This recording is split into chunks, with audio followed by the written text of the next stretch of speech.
Hello everyone, welcome to my YouTube channel study centre. और जैसा कि आप सबको पता होगा, हमने DSSB TGT सोशल साइंस के PYQs की क्या करी है, सीरीज़ को स्टार्ट करी है। तो आज का जो हमारा क्वेश्चन, जो इस टाइम पे क्वेश्चन पेपर मैं डिस्कस कर रही हूँ, कब का पेपर है?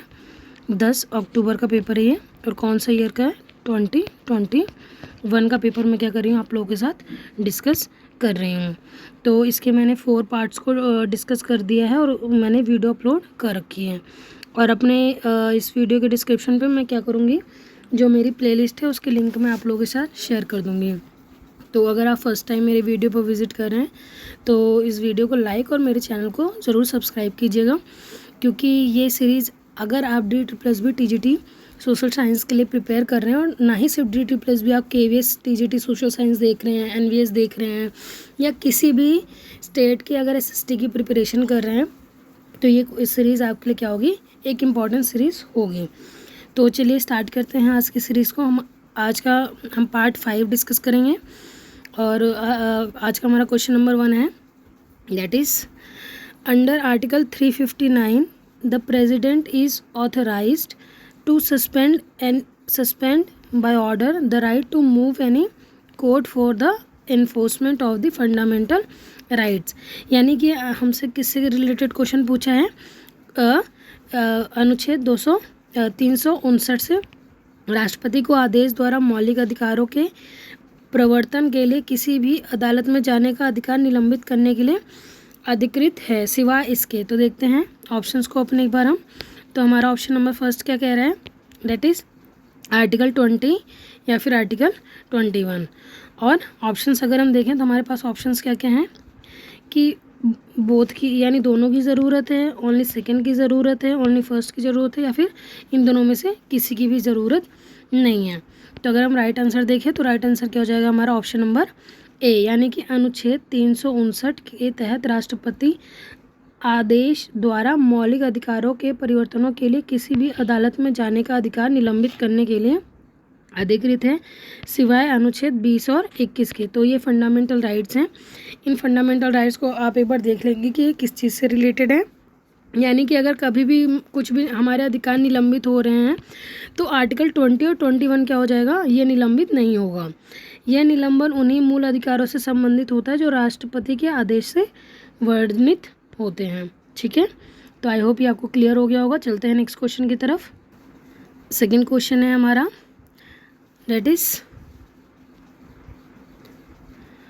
which of the following statement regarding municipal corporation is not correct। तो म्यूनिसिपल कॉरपोरेशन से रिलेटेड कौन सा जो स्टेटमेंट है वो करेक्ट नहीं है। तो फर्स्ट ऑप्शन हमारा, a municipal corporation has a corporation council headed by mayor. यानी कि जो कॉरपोरेशन काउंसिल होती है वो किसके द्वारा हेड की जाती है?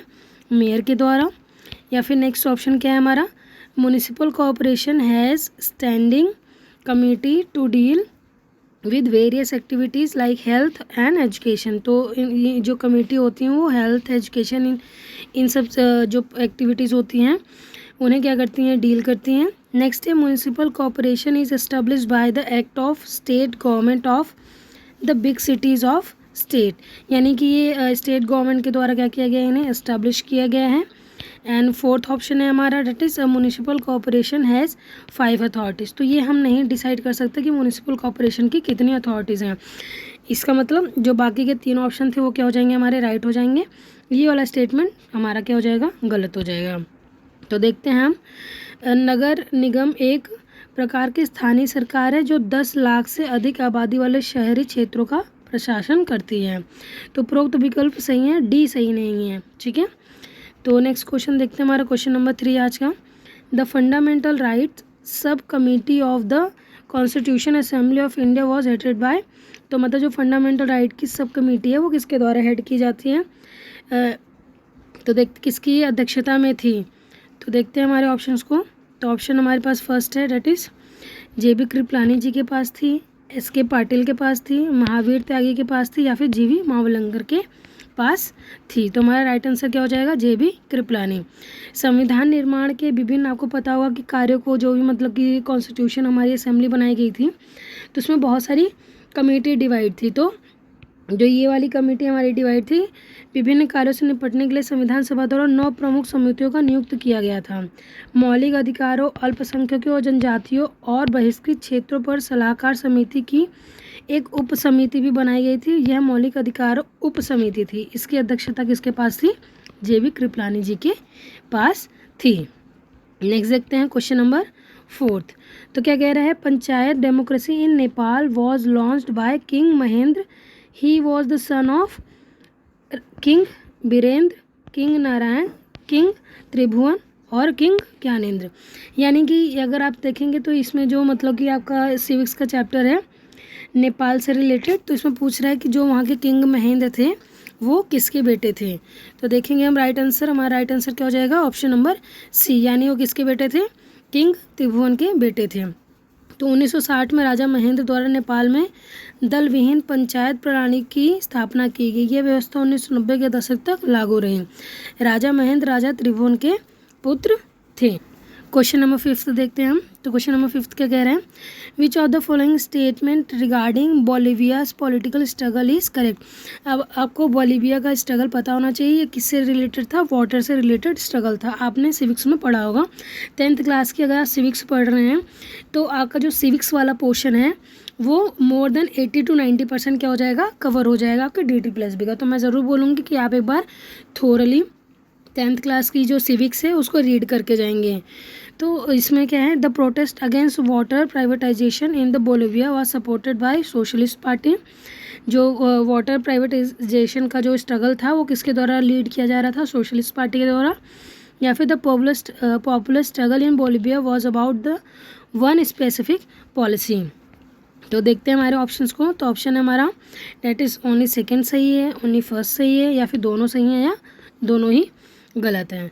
तो हमारा राइट आंसर क्या हो जाएगा? ऑप्शन नंबर सी, यानी कि दोनों स्टेटमेंट्स क्या हैं हमारे? गलत है। तो बोलिविया में क्या हुआ था कि जो वहाँ पे वाटर रिसोर्सेज थे उसको क्या कर दिया था? MNCs को बेच दिया था।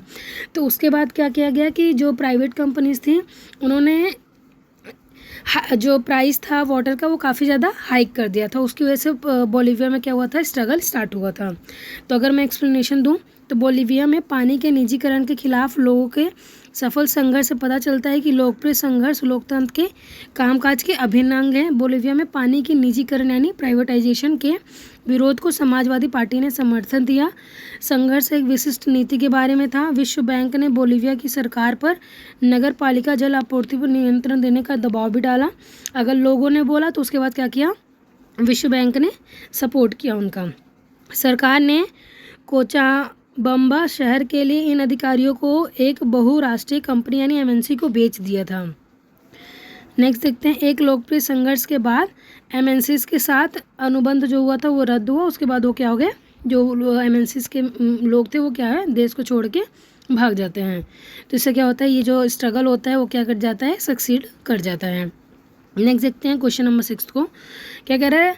विच of the following is not a fundamental right. तो इनमें से कौन सा एक फंडामेंटल राइट नहीं है? First, right to property, right to equality and right to freedom और राइट अगेन एक्सप्लॉयटेशन। तो जैसा कि आप सबको पता होगा कि राइट टू प्रॉपर्टी पहले क्या था? फंडामेंटल राइट था, लेकिन उसे फिर बाद में हटा दिया गया था क्योंकि बहुत सारे प्रॉब्लम्स आने लग गए जब गवर्नमेंट को किसी भी उसके लोक कल्याण के लिए या फिर जैसे रोडवेज बनाना है या एयरपोर्ट बनाना है तो उसके लिए लोगों ने इस राइट का जब यूज़ करना स्टार्ट करा तो इसलिए इसको हटा दिया गया था। बाकी सारे जो हैं वो हमारे फंडामेंटल राइट्स हैं। तो देखते हैं इसका। संपत्ति का अधिकार यानी राइट टू प्रॉपर्टी 1978 तक एक मौलिक अधिकार था। इसे 1978 के 44वें संविधान संशोधन द्वारा मौलिक अधिकारों की सूची से हटा दिया गया। तो आप देख सकते हैं कि आपसे ईयर पूछ सकता है कि वो किस ईयर में हटाया गया। आपसे ये पूछ सकता है कौन सा कॉन्स्टिट्यूशन अमेंडमेंट किया गया था, किस ईयर में किया गया था। तो ये आपके लिए इम्पॉर्टेंट हो जाएगा अगर आप क्या करते हैं? इन्हीं चीज़ को बार बार देखते हैं। तो वर्तमान में संविधान द्वारा भारत के नागरिकों को 6 मौलिक अधिकार प्रदान किए गए जो कि पहले 7 थे। तो उसके बाद 1978 44वें संविधान से इस 7वें को हटा दिया गया था। तो हम देखते हैं कौन कौन से हमारे पास अधिकार हैं। तो फर्स्ट है हमारा समानता का अधिकार, राइट टू इक्वालिटी, स्वतंत्रता, फ्रीडम, शोषण के खिलाफ, एक्सप्लॉयटेशन, धार्मिक यानी कि जो हमारे रिलीजन रिचुअल्स हैं उनके, सांस्कृतिक हमारे कल्चरल और शैक्षिक वाले, और संवैधानिक उपचार का अधिकार यानी कॉन्स्टिट्यूशनल रेमेडीज़। अगर इन पांचों में से आपके किसी भी अधिकार को आप यूटिलाइज नहीं कर पा रहे हैं तो सीधा क्या कर सकते हैं, सुप्रीम कोर्ट में जा सकते हैं। ओके और आपको इनके आर्टिकल्स भी पता होने चाहिए। चलते हैं नेक्स्ट क्वेश्चन की तरफ, दैट इज क्वेश्चन नंबर 7। तो क्वेश्चन नंबर 7 क्या कह रहा है, विच of the following is not a type of urban local body found in India. मतलब अर्बन लोकल बॉडी नहीं है। तो देखते हैं हम अपने ऑप्शंस को। फर्स्ट ऑप्शन है हमारा पब्लिक अंडरटेकिंग्स कमेटी, सेकेंड है टाउन एरिया कमेटी, थर्ड है म्यूनिसिपैलिटी, फोर्थ क्या है कंटोनमेंट बोर्ड। तो जो पब्लिक अंडरटेकिंग कमेटीज़ हैं वो क्या होती हैं, हमारे इसका पार्ट नहीं है। देखते हैं हम इस पर एक्सप्लेनेशन को। तो शहरी स्थानीय निकाय किसी क्षेत्र के लोगों द्वारा उसके प्रतिनिधियों के माध्यम से शासन करते हैं। भारत में कई प्रकार के शहरी स्थानीय निकाय हैं, जैसे नगर निगम है, नगर पालिका है, अधिसूचित क्षेत्र सीमित, नगर क्षेत्र सीमित, विशेष प्रयोजन एजेंसी, नागरिक प्रशासन विभाग, बंदरगाह न्याय, छावनी बोर्ड यानी जो भी हमने कंटोनमेंट बोर्ड देखा था। तो सार्वजनिक उपक्रम समिति संसद के चयनित सदस्यों की एक समिति है। नेक्स्ट चलते हैं क्वेश्चन नंबर 8 पर। तो क्वेश्चन नंबर 8 किससे रिलेटेड है, ग्राम पंचायत से। देखते हैं the gram panchayat is headed by. तो ग्राम पंचायत किसके द्वारा हेड किया जाता है, गवर्नर के द्वारा, काउंसलर के द्वारा, प्रधान के द्वारा या फिर डिस्ट्रिक्ट कलेक्टर के द्वारा। तो आप इसको मतलब इन क्वेश्चंस को आप खुद भी ट्राई करते रहिए साथ के साथ।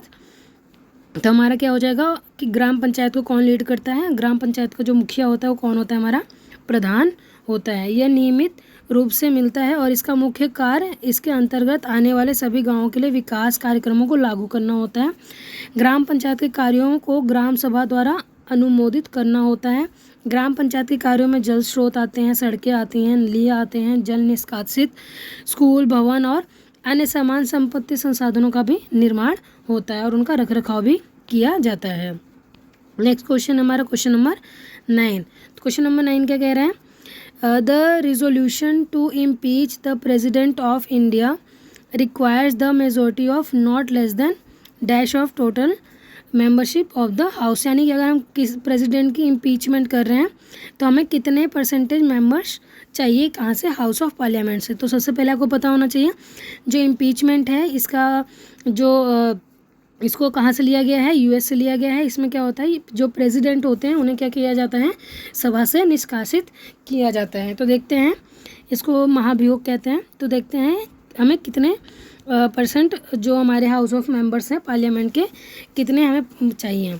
तो फर्स्ट ऑप्शन है हमारा डेट इज़ हाफ, नेक्स्ट है 1/4 चाहिए या 1/3 चाहिए या फिर 2/3 चाहिए। तो हमारा राइट आंसर क्या होगा, ऑप्शन नंबर डी हमारा क्या हो जाएगा, राइट आंसर हो जाएगा। यानी कि 2/3 अगर मतलब मोर देन 50% लोग कह रहे हैं कि यस ये जो प्रेसिडेंट है वो हमारे हाउस के लिए इन्हें इम्पीच करना चाहिए, तो 2/3 मेंबर्स अगर एग्री करेंगे तो हम क्या कर सकते हैं, जो राष्ट्रपति की पोजीशन है उनको वहाँ से हटा सकते हैं, यानी उनको इम्पीच कर सकते हैं। तो राष्ट्रपति भारत गणराज्य के राज्य का प्रमुख होता है, यानी फर्स्ट पर्सन ऑफ इंडिया भी बोलते हैं जो हमारे प्रेसिडेंट होते हैं। तो नामप्रद का प्रमुख होता है। राष्ट्रपति पर महाभियोग चलाने का प्रस्ताव मूल सदन के सदस्यों की कुल संख्या के 2/3 बहुमत से पारित होना चाहिए। ठीक है, चलते हैं नेक्स्ट क्वेश्चन की तरफ, क्वेश्चन नंबर 10। तो क्वेश्चन नंबर 10 क्या कह रहे हैं, which schedule of Indian constitution deal with the powers, authority and responsibility of municipality. तो देखते हैं हमारा 10th शेड्यूल है, 11th, 12th और 8th शेड्यूल। तो आपको पता होना चाहिए कि म्यूनिसिपल पार्टी से रिलेटेड कौन सा है। तो अगर मैं आपको बताऊं तो सबसे पहले आपको पता होना चाहिए जो 10th शेड्यूल है वो क्या कहते हैं, जो वो होता है आपका एंटी डिफेक्शन लॉ होता है उससे रिलेटेड है। 11th है जो कि किससे रिलेटेड है, हमारा उससे जो ग्राम पंचायत से होते हैं उनसे रिलेटेड है। 8th हमारा जो हमारी ऑफिशियल लैंग्वेज है उससे रिलेटेड है। तो हमारा राइट आंसर क्या होना चाहिए, ऑप्शन नंबर बी होना चाहिए, दैट इज़ 12th शेड्यूल। तो देखते हैं हम इसका राइट आंसर। तो भारतीय संविधान की 12वीं अनुसूची नगर पालिकाओं की शक्तियों, अधिकारों और जिम्मेदारियों से संबंधित है और इसमें कितने विषय हैं, 18 विषय आते हैं। सो आई होप ये सेशन आपके लिए काफ़ी इम्पॉर्टेंट होगा और यूज़फुल रहा होगा। तो यहाँ पे मैंने आपके साथ एसएसटी से रिलेटेड जो भी क्वेश्चंस आते हैं वो मैंने आपके साथ डिस्कस करा है। और ऑप्शंस और भी मतलब कि इसमें पूछे जाते हैं, जो कि 10 क्वेश्चन कहाँ से आते हैं, टीचिंग मैथडोलॉजी से आते हैं। तो वो क्वेश्चन मैं अभी आपके साथ डिस्कस नहीं करी हूँ, उसकी मैं एक मैराथन क्लास लगाऊंगी इकट्ठे आपके साथ। सारे जो टीचिंग मैथडोलॉजी या फिर आपके पैडागोजी से रिलेटेड क्वेश्चन होंगे वो आपके साथ डिस्कस करूँगी। अभी की जो प्लेलिस्ट है वो मेनली फोकस किस पे है, एसएसटी के जो क्वेश्चंस हैं उनसे फोकस हैं। तो मिलते हैं आपके नेक्स्ट सेशन में, तब तक आप लोग ज़रूर इस वीडियो को लाइक और सब्सक्राइब ज़रूर कर देंगे।